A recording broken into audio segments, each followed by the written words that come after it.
Buongiorno. Hello. Welcome to Angela's Kitchen. My name is Angela and this is my kitchen. Today we're going to make two stocks. A soup stock made from beef and then another made from fowl. When the stocks are completed, they will look like this. Your beef stock will be a golden light brown and your clear broth for chicken will be a lovely lemon color. Now, in order for us to make our soup stocks, we will need several things. First, an 8-quart stock pot with a lid, a slotted wooden spoon because during the cooking process there's froth that will accumulate on the top and we want to skim that off. You can use this for stirring too, or another wooden spoon. We will also need a colander and a clean white cloth which we will use for straining the soup.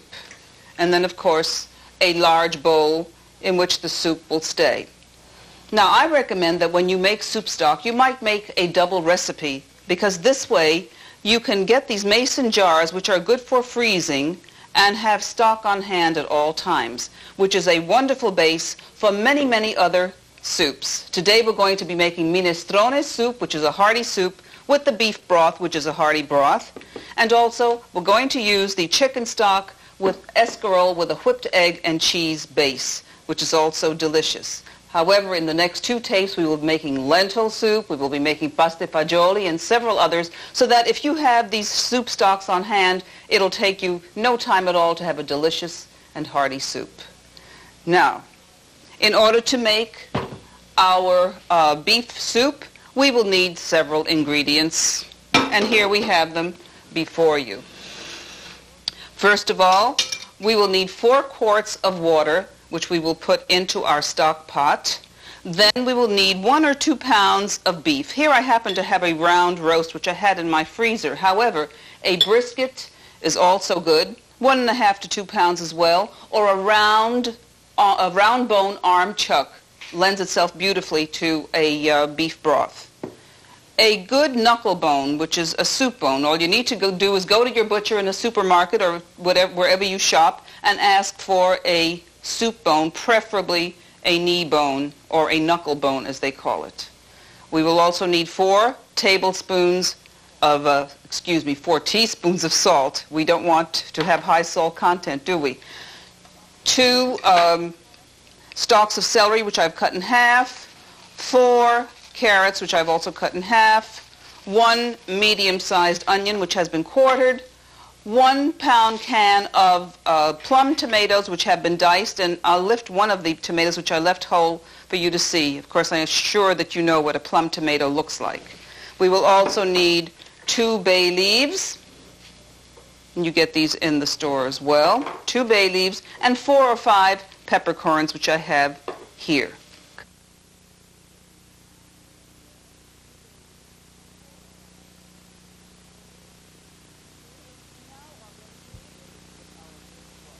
Okay, we now are ready to begin with our beef broth. First, you will place 4 quarts of cold water into your 8-quart stock pot.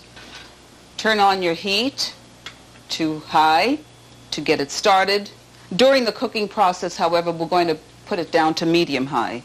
First, we will take our meat and place it into the cold water.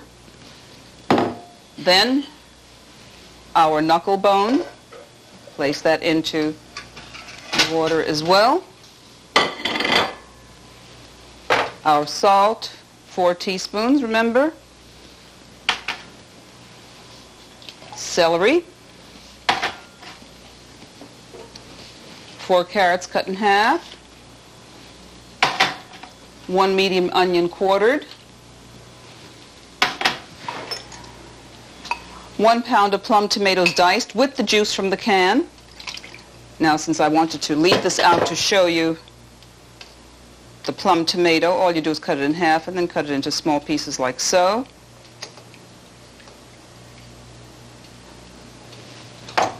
2 bay leaves and 5 or 6 peppercorns for taste.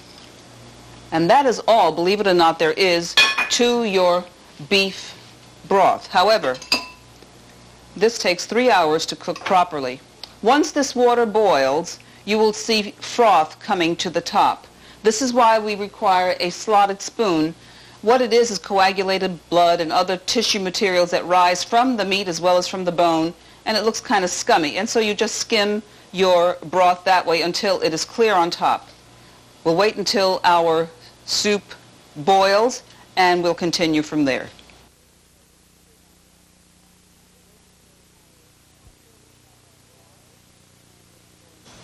Well, here we have our broth, and it's boiling, and what I'm talking about when I say froth is this kind of stuff here, see? And in there are coagulated pieces of blood and muscle tissue and all, which we don't want.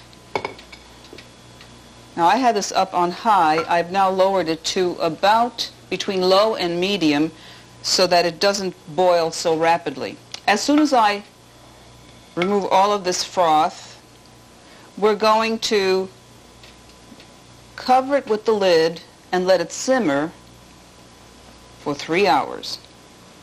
I promise you I won't keep you listening to me for 3 hours. What I have done is prepared the stock for you, and I have skimmed it and used my colander to defat it and to make it nice and golden brown for you. What I'm doing here is, I should have my slotted spoon. If you notice, I'm getting some of the broth here, which I don't want to do.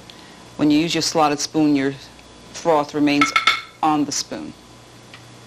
And of course, if some of it remains, it's no big deal. It's just that we want it to be a very beautiful, clear broth, and that's the only reason we skim our soup. All right.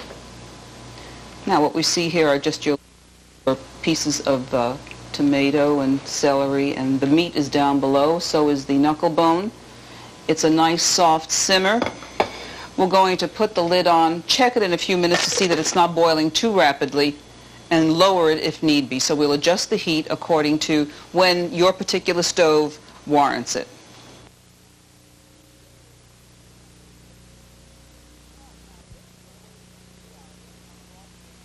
All right, now if we had waited for 3 hours, our broth would have been ready. What I have done is moistened our cloth so that the cloth does not absorb any of the broth, placed it over the colander, and I would have transferred the broth from the 8-quart stock pot into the colander, which would be strained through the colander, through the cloth, and believe it or not, the resulting product would be this lovely, clear broth.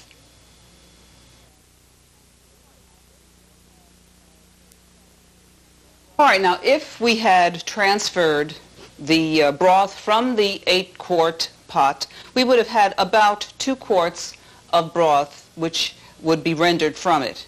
I am going to use broth that I had already prepared for reasons of expediency, obviously. Now, in order to make a perfect minestrone, we are going to make a minestrone using as its base the beef broth. We make a battuto first. Minestrone means a lot of greens and legumes and all kinds of vegetables. In northern Italy, they might add a half cup of rice at the end of the cooking, which we are going to do. In southern Italy, they prefer little bits of pasta.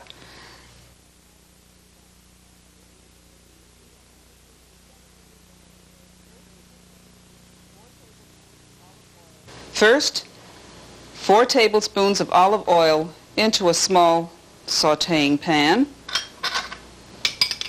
Now I have diced 1 rib of celery with the leaves as well, very finely, which we are going to put into the oil. However, let's go over to the stove now and heat our oil.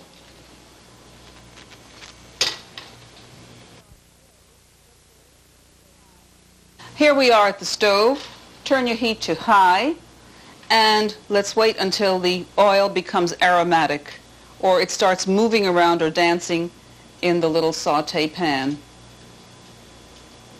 which it is doing now. If you can see it, you may even be able to see a little bit of smoke, but you can hear it if you listen very carefully.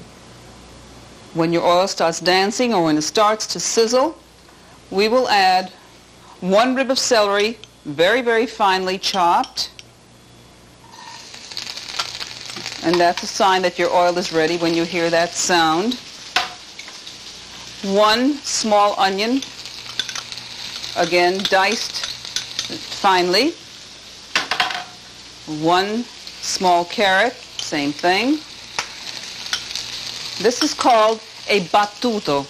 In order to make an authentic minestrone, we need a battuto base. Battuto means they're going to be banged together. That's all that word means. 1/4 of a teaspoon of sage.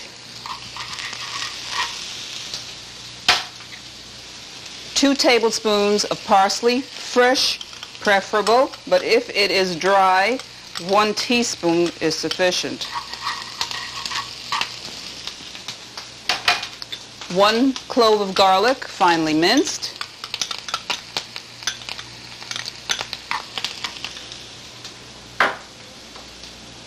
4 leaves of basil, if you have fresh basil, which this is. Otherwise, 1/2 teaspoon of basil would be sufficient. This is fresh basil, so 4 leaves of basil if you have an herb garden, if you're lucky enough. Then I use 4 very thin slices of prosciutto, which I have cut up. However, if you can't find prosciutto in your supermarket, 4 slices of lean bacon, which you have crisped and then kind of crumbled, which you will place into your battuto. Now we'll wait on this until this becomes golden brown. We're going to lower the heat here. We don't want it to burn. It smells wonderful.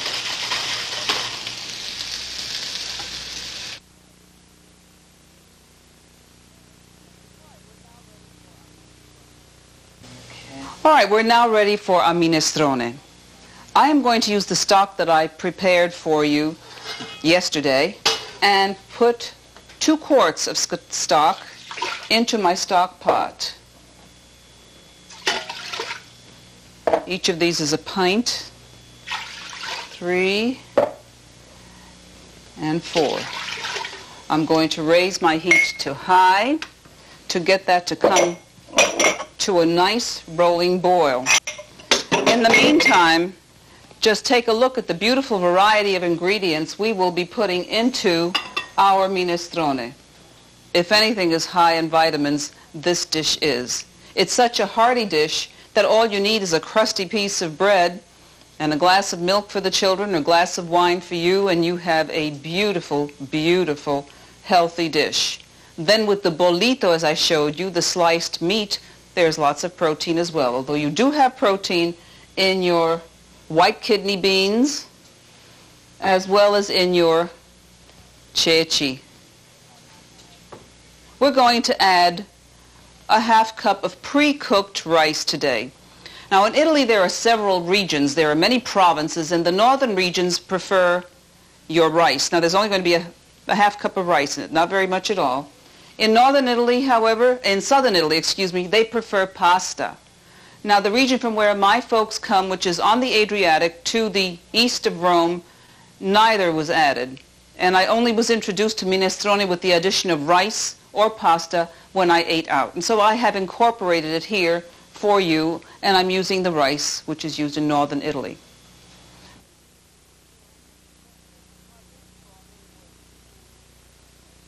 Our beef broth is boiling. You can see the smoke. I'm now going to add the beautifully sautéed golden battuto to the beef broth.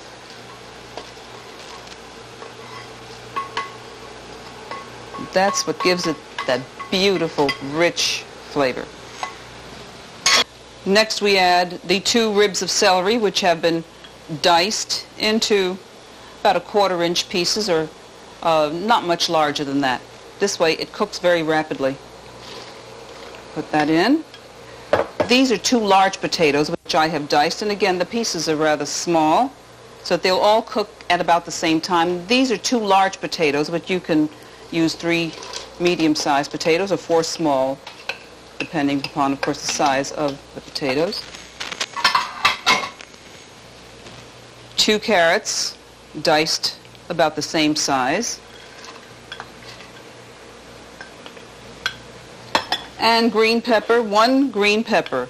Now I've left a piece out. First of all, it was a large pepper. I didn't need it all. I removed the webbing inside. That turns bitter. So remove all of your webbing before you dice your pepper. Now, the celery, the potato, the carrots, and the green pepper take a little longer time to cook than our other ingredients. So what we do is give them 5 minutes to cook on their own, to pre-cook on their own before we add further ingredients.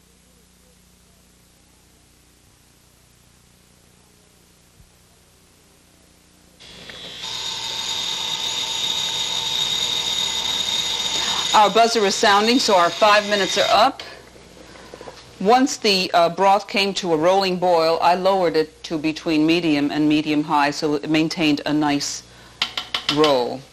Next, I'm going to add 2 ingredients that cook at about the same rate of time. This is a 1/4 of a head of a small cabbage, which I have cut, which is going to be going into our broth next. This is escarole, which is usually placed near your salads. And again, it's 2 cups of loosely packed escarole, which we're going to put into the broth at this time as well. Again, we're going to give these 5 minutes.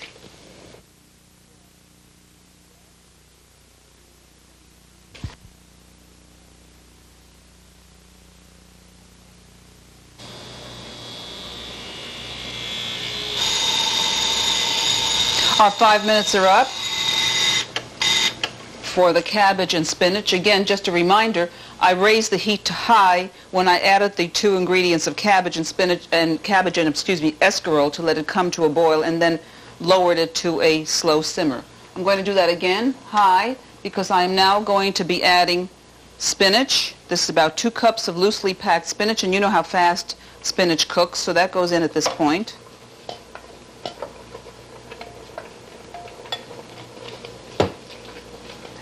It's boiling nicely now.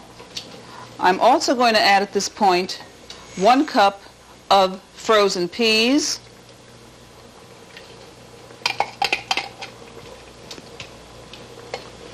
and 1 cup of green beans. Now the kind that I like, look at these closely. They're flat and broad.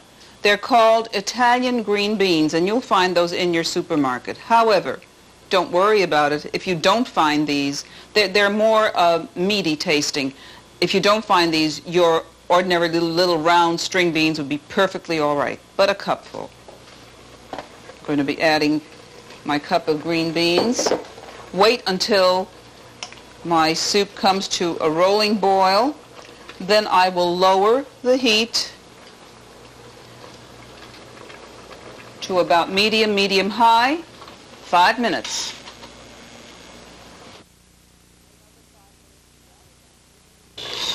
Another 5 minutes is up. Raise our heat to high when we add ingredients. Add our 4 plum tomatoes, which have been cut. Add your can of chickpeas or ceci, sometimes called garbanzo beans, with its liquid. Add your can of cannellini, which are white kidney beans, with its liquid. Let this come to a boil. And what I'm going to do, as soon as this comes to a boil, I'm also going to add my pre-cooked rice. You see why pre-cooked rice is rather nice here, because it saves you the trouble to cook your rice. If you want brown rice, of course, if you prefer the brown rice, then I would suggest that you boil it aside and then add it at the very last moment with its liquid, of course, so that you get all of the vitamins.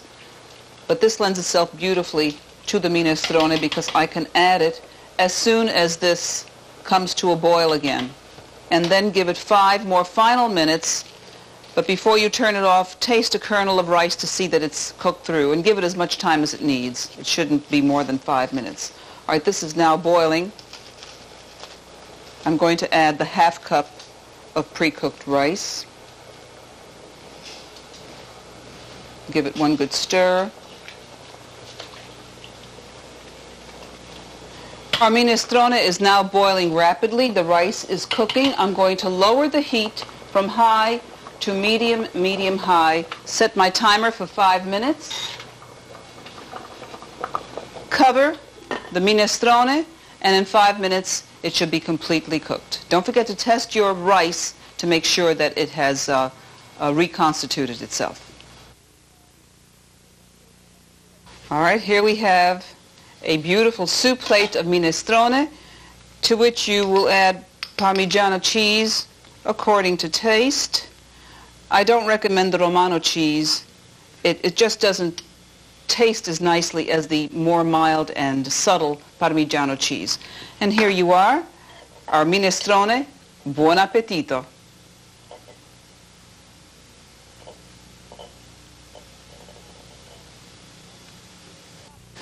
All right, whereas the minestrone would probably serve 8 people very heartily, we're going to make enough pollo di brodo, which is chicken broth, for about 6 people. Any broth that is left over, as I reminded you earlier, freeze, either in a plastic container or in the mason jars that are made of glass, which I especially like. In order to prepare our pollo di brodo, we will again need an 8-quart stock pot. This time I'm using a porcelain one, so either would be fine. We'll need a stirring spoon, again a colander, and a clean cloth to strain our chicken. Now you'll find that our chicken broth is going to be much fatter because this is a hen and she is quite chubby. And then we will need the bowl into which our broth will go, like so. Now, into the stock pot I have placed again 4 quarts of water, and we're going to bring this over to the stove.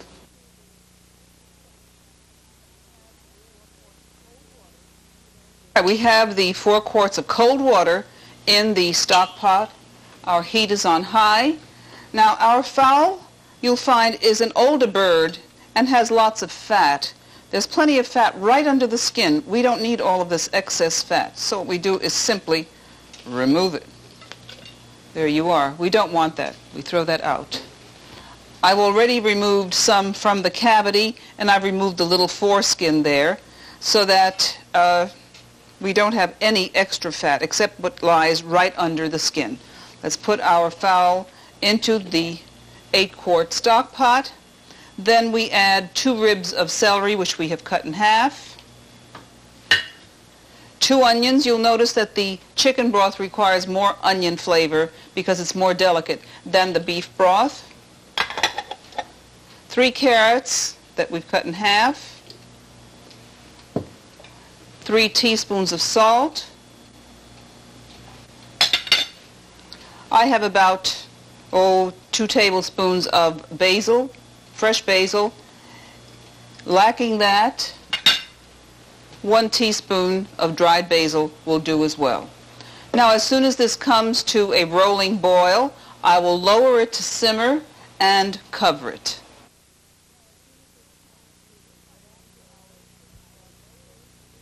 All right, after our chicken broth is ready, we will do the same thing we did with the beef broth, and that is to strain it through a colander, through a wet cloth.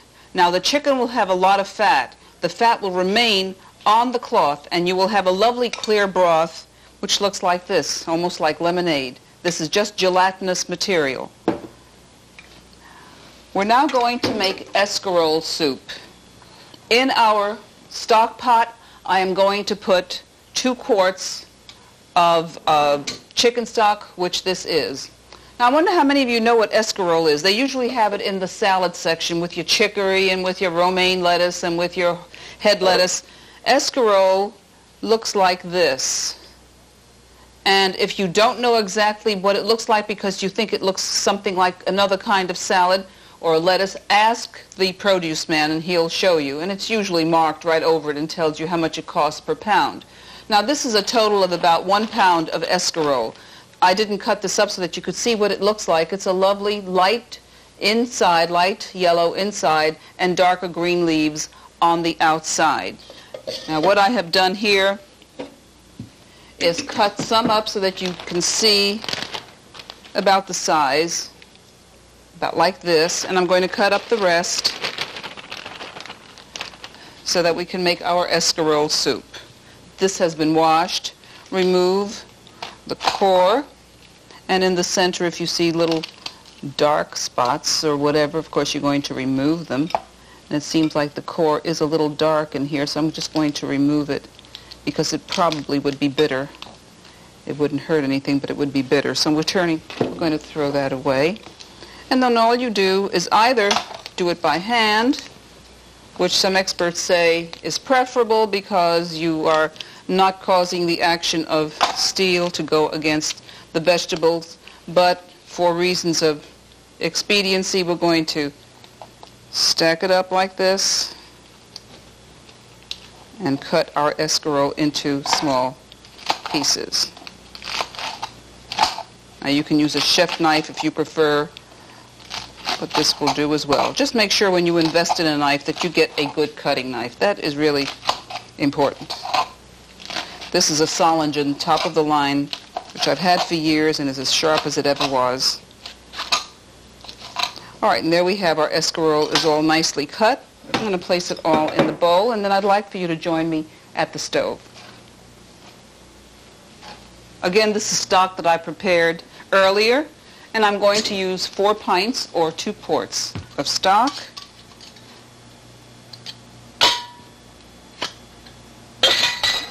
On the stove. That's 1, 2, 3,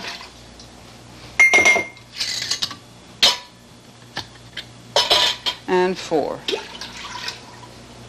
Our soup stock is first going to come to a boil before we add our escarole. Our chicken broth is boiling vividly now, and we're going to add the escarole. We're going to allow the escarole to boil 10 minutes. In 10 minutes, we're going to add the juice of 1/2 lemon. Now, I have lowered the heat on the escarole, and I have put the lid on so that it'll cook nicely and gently. In the meantime, let's make our battuto again, which is a whipped mixture. We're using 3 eggs,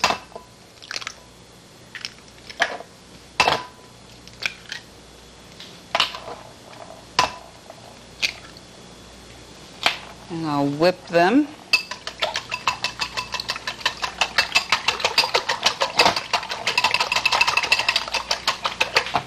Add 1 minced garlic.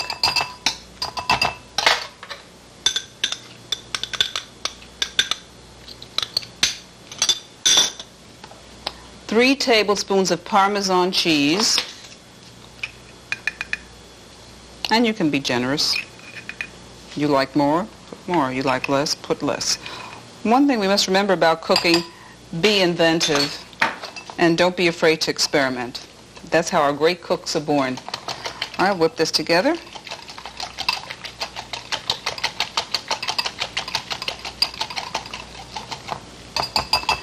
Then I have about a tablespoon of fresh parsley, or you might use a scant 1/2 teaspoon of dried parsley. The dried parsley reconstitutes itself as it absorbs moisture, and it'll be equal to the amount of fresh parsley. However, if you have a choice, go with the fresh parsley. Right. Whip this up again. And when our escarole is cooked, this will be added to it, and you'll see what a lovely soup dish we have with a chicken broth base. The buzzer will be sounding in just a moment. I'm going to, there it goes. All right. I'm raising the heat to high. Take off my lid. Add the juice of 1/2 a lemon. Stir. And then we have our mixture of egg, cheese, garlic, and parsley. Salt and pepper to taste. Then what we do is transfer this into our pot, and whip it.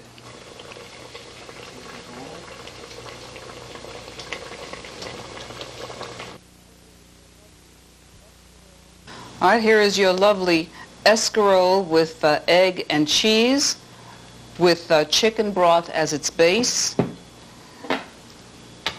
Put some of this into our little plate. There we are. And of course you add your salt and pepper and again Parmesan cheese to taste. And buon appetito! Hope to see you again in future tapes. Ciao!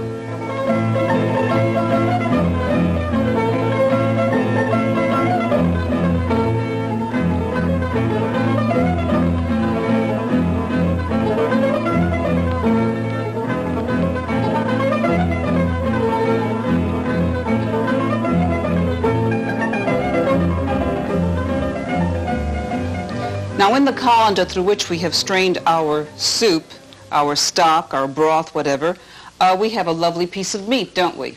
Well, you could either use it as a bolito, which means a boiled meat, where you slice it and put mustard or horseradish or whatever, or you can prepare it this way.